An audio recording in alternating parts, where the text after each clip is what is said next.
देवता उसी समय एक राक्षस हुआ जो किसी से मरता नहीं था। बोले क्यों? क्योंकि ब्रह्मा जी ने वरदान दिया था कि तुम शंकर जी के वीर से उत्पन्न पुत्र से ही तुम्हारा वध होगा। वो परेशान करने लगा तार को। जब परेशान करने लगा देवताओं को, तो देवता शंकर जी के पास पहुंच गए। ब्रह्मा जी क्या हुआ? महाराज एक राक्षस बड़ा हैरान कर रहा। शंकर जी बोले लेकर तो शूल हम चले? बोले नहीं नहीं नहीं नहीं, नहीं। आपसे नहीं मरेगा, आपके पुत्र से मरेगा। शंकर जी बोले मतलब ऐसा तो ब्याह भाव तो सब स्वाहा होगा, अब हमारा पुत्र कहां से हो जाए? तो कहा कि नहीं नहीं, आप एक काम करो। क्या? ब्रह्मा जी हाथ जोड़कर बोले हमारी इच्छा नहीं पर देवतन की इच्छा है, बहुत दिन से बारात नहीं गया, जरा बारात सज जाए, आनंद हो जाए। शंकर जी बोले एक ही बेर को तो निपटोनिया ढंग से, दोबारा हमनी चक्कर में फंसने मार। ब्रह्मा जी बोले मान जाओ, माए लड़का मिल जाएंगे, रसगुल्ला मिल जाए। नहीं नहीं नहीं नहीं, हम नहीं करेंगे, हम नहीं करेंगे। बहुत मना किया। तब राम जी प्रकट भये, तब शिव जी ने हाँ कहा। लगन पत्रिका भेजी गई, बारात की तैयारी शुरू होने लगी। भोले बाबा की बारात की दिव्य तैयारियां शुरू होने लगी। सब देवता तैयार होने लगे। धीरे धीरे शुभ लगन मुहूर्त आ गया। सब तैयारियां दिव्य करने लगे। आहा हा, देवता तो तैयार होने लगे, पर जैसे दूल्हा बनना है उसकी तरफ किसी का ध्यान नहीं है। दूल्हे राजा तो सूखे सूखे बैठे हैं, जो के त्यों नगन अमंगल भेष, बिना वस्त्रों के बैठे हैं। लेकिन जितने बाराती हैं सब बड़ी दिव्य तैयारी कर रहे। यमराज अपने भैंसा को आज साफ कर रहा, रगड़ रगड़ भैंसा लगे सर्फ एक्सल के ऊपर सर्फ एक्सल, ब्रश फेर लो, लाल कर लो, खींचत खींचत। भैंसा बोलो हुजूर का हो गई गड़बड़? तो यमराज ने कहा गड़बड़ कुछ नहीं हुई, बारात जाना है। अगर हमने आज तुझे गोर से करिया से गोर ना कर लिया तो हमारा नाम नहीं। भैंसो बोलो सरकार हमें गोरो तो नहीं हो पाऊंगी, खाल जरूर भग जाने। हाँ, हम करिए ही रहेंगे। तो बाद में ब्रजबराज शांत हुआ। उधर ऊपर ऐरावत हाथी को श्रृंगार इंद्र करने लगा। ब्रह्मा जी अपने हंस को तैयार करने लगे। आहा हा, भगवान श्री हरि विष्णु गरुड़ जी महाराज को सजाने लगे। दिव्य बारात की तैयारियां चलने लगी। देवता तैयार हो गए, लेकिन भोले बाबा की तरफ किसी का भी ध्यान नहीं है। नंदी भृंगी श्रृंगी ये शंकर जी के गण हैं। बाबा आज तुम्हारा विवाह है। भोले बाबा है तो हम क्या करें? बाबा बोले है तो हम क्या करें? अरे कम से कम शेरवानी पहनो, थोड़ा सेहरा एहरा बांधो। भोले बाबा बोले ब्याह हो चाहे ना हो हम तो ऐसे ही चलेंगे। नंदी कदम पे हाथ धर के बैठ गए। बोले जौन हिसाब के वर्तमान में बैठे हो, अगर ये हिसाब के पहुंच गए तो पूरी विश्व में कहीं पे लड़की नहीं मिल रहे हैं, काम मामला गड़बड़ हो जाए। शंकर जी बोले हम तो ऐसे ही जाएंगे। अरे नहीं नहीं नहीं, नहीं कुछ तो पहन लो। नंदी श्रृंगी भंगी आपस में काना फूसी करने लगे। तैयार करवाओ, क्या करें? शिवहि शंभुगन करई सिंगारा, जटा मुकुटे मोर सवारा। बाबा जिसकी शादी होती है वो दूल्हा मुकुट पहनता है, कहो तो उधार ले आए सोने का। शंकर जी बोले हमने ऐसे दूल्हा नहीं बनेंगे कि उधारी मांग करके दूल्हा बन जाए, बाद में फिर वो वापस ले जाए तो क्या काम का? सब बराबर। ऐसा बर कौन काम का जो बराबर हो जाए? भोले बाबा बोले हम तो हमेशा रहेंगे बराबर। बोले मुकुट नहीं पहनेंगे। फिर जटाओं का ही मुकुट बना दिया गणों ने। जटा मुकुट अहि मोर सवारा, जटाओं का मुकुट बना दिया। नंदी बोले भृंगी मुकुट तो हो गया पर मोर कहां से आया? भृंगी बोले कि ये मोर कैसा होता है? बोले लंबा लंबा आसाम में लटका रहता है। तो कहा ये मोर कहां मिलेगा? नंदी बोले चिंता न करो हमारे उपाय।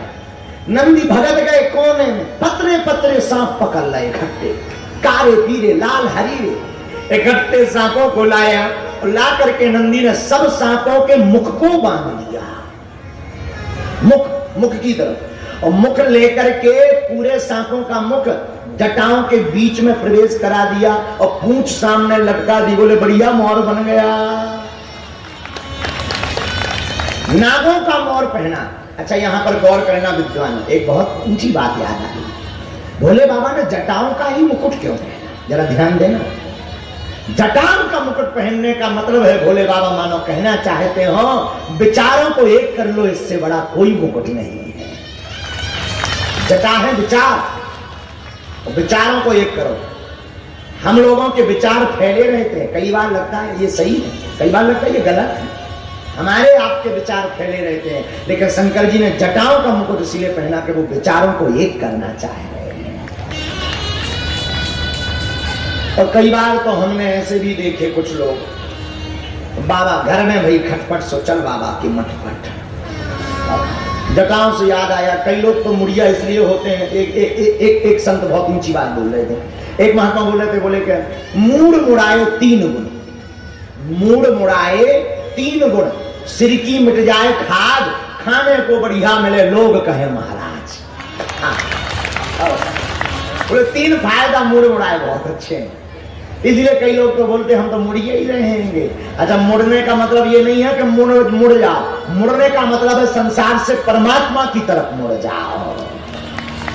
और मुड़ जाओ तो फिर लौट के मत मुड़ो, मुड़ने का मतलब ये। और कई लोग मुड़िया बाल को काटना ही मुड़ना समझते हैं, बल्कि बाल को काटना मुड़ना नहीं है। मुड़ने का मतलब जगत से परमात्मा की तरफ मुड़ जाना। बोलो सीताराम। अच्छा, एक दूसरा, भोले बाबा का सिर मोर का है अही, अही माना होता सांप। सांप का मोर क्यों है? सांप का ही मोर क्यों पहना, क्या जरूरत थी? बिना मोर पे चले जाते। मानो भोले बाबा कहना चाहते हो नाग का मोर पहन करके कि तू जरूर खुशी में जा रहा है, और याद रखना काल तेरे सामने ही मंडरा रहा है। काल को मत भूलना, नाग है काल। इसलिए जटा मुकुट आई मोरे मुकुट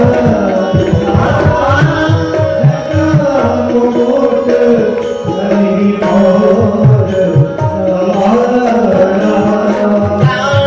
कुंडल कुंजित केसा, कुंडल कुंजित केसा, कुंडल कुंजित केसा,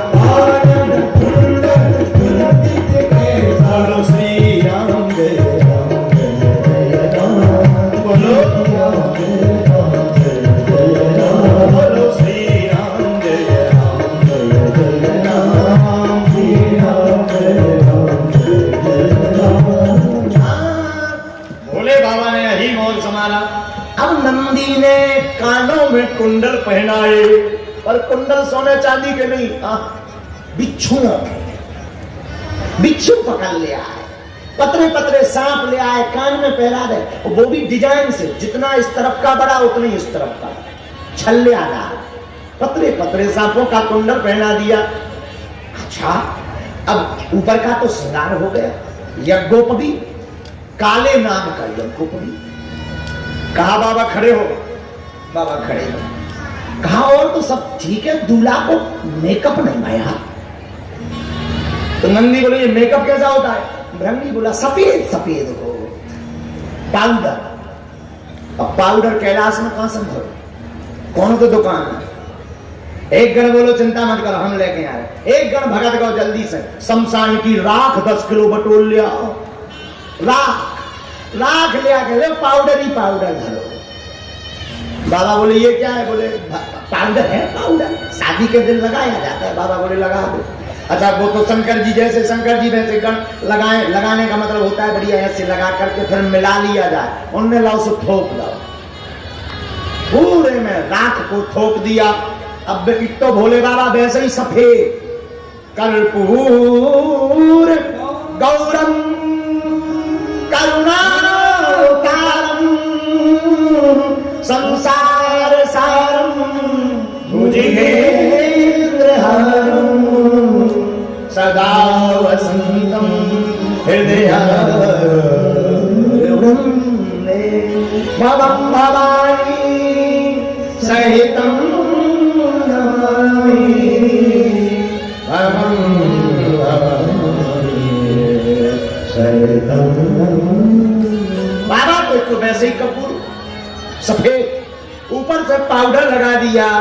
तो बाबा का चेहरा शरीर और गजब का लगने लगा।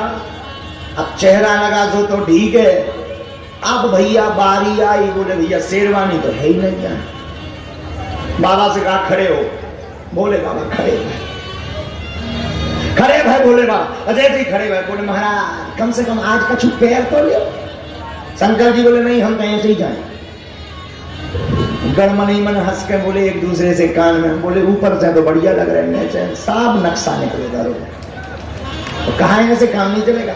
धीरे से बोले देखो देखो जान, कुछ पहनना तो पड़ेगा, अगर पहनोगे नहीं तो कौन शादी करेगा। बोले बाबा बोले तो एक काम करो, जिस मृग छाल पर बैठे थे वही पहना दो। मृग छाल लाई सो लपेट दे, उनमें कौन पता ना हो, और जैसे ही लपेटी सो खिसक गई। कहा ये और बढ़िया था। नंदी बोले चिंता मत करो, एक गण की ड्यूटी लगा दो कि पूरे ब्याह भर पकड़ेंगे। तो एक गण लाओ तो बगल में करे आई में वो पकड़े।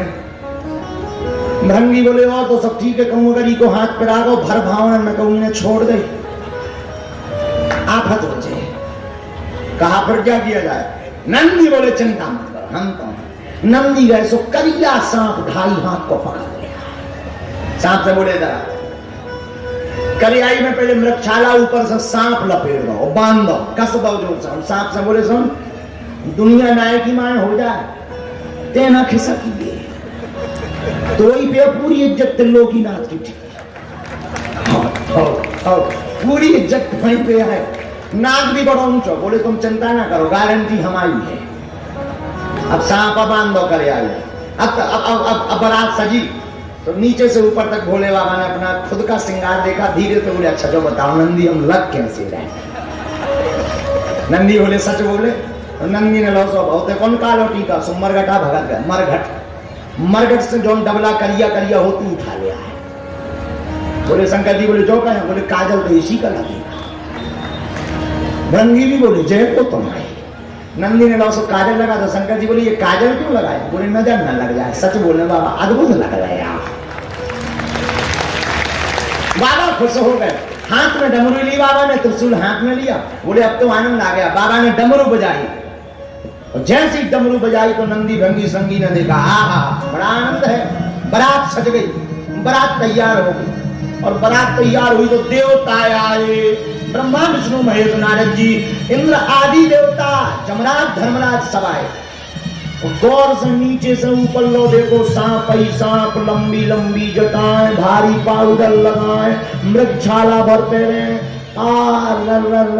कई भैया जे को कई दिस दूल्हा राजा, ये दूल्हा राजा। नारद जी बोले आज तो ब्याह तो ठीक है, पंगत में मिर्चवानी लो नहीं मिलने इनके चक्कर में। अब देवता हैरान। नारियां ऊपर से देवताओं की जो नारियां सब धर करके आई थी वो तैयार होकर के हंस करके मुस्कुराने लगी कि बताओ इनके लाने भी कोनो कन्या मनी संसार है, इतने सुंदर वर के लाने।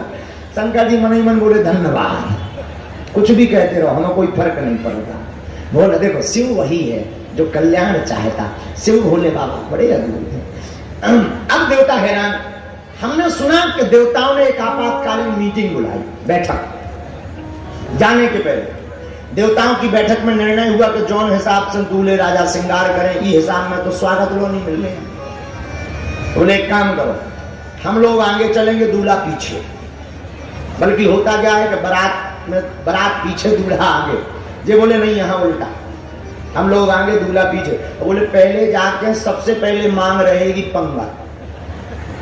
और आप राम कथा पढ़ेंगे तो रामायण में आता है कि राम जी का जब विवाह हुआ तो राम जी के विवाह में पंगत सबसे बाद में हुई। लेकिन जब आप भागवत पुराण पढ़ेंगे या शिव कथा पढ़ेंगे तो उसमें आप पाएंगे कि शंकर जी के विवाह में पहले ही पंगत हुई।